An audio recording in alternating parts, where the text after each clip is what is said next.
Ну вот наш пациент. Напомню, производили замену опор подшипников.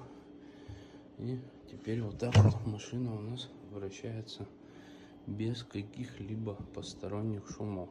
До этого, напомню, машина очень сильно шумела. И вот здесь у нее были даже ржавые подтеки.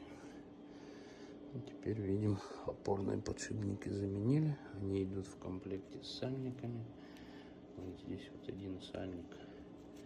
Он был уже порван в этом месте. Вот видим. И второй сальничек, он еще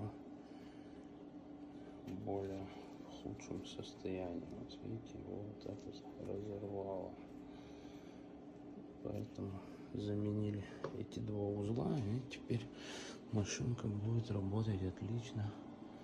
Так что если у кого-то машины шумят, не сливают воду или какие-то еще проблемы, пожалуйста, обращайтесь.